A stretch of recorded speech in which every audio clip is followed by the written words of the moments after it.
जब मारे लू मुहसुकिया धनी सड़िया पुलुकिया धनी सड़िया पुलुकिया धनी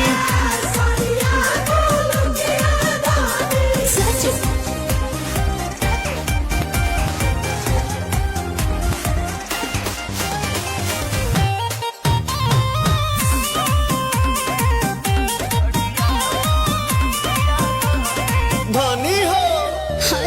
बड़ू से आन बाकी लागे लुलाई के मेकअप के जरूरत तारा नहीं खे मेकअप के जरूरत तारा नहीं खे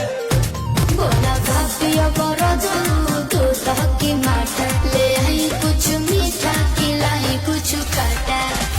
कति लागे तो पुड़ुकिया धनी लागल भुकिया धनी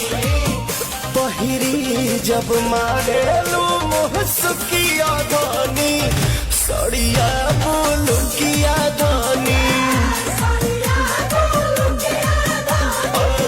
सड़िया पुलुकिया धनी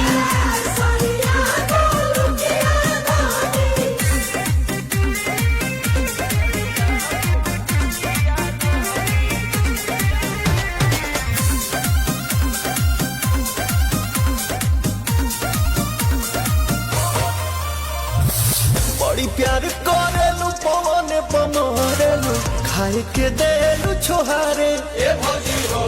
खाए के देलू छोहारे रखो बेहू से ज्यादा ख्याले पिया देखी जोरे लगो नीति निहाले पिया प्रिया सुहोने तो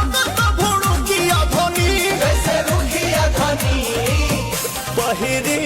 जब मारेलू मुहसुकिया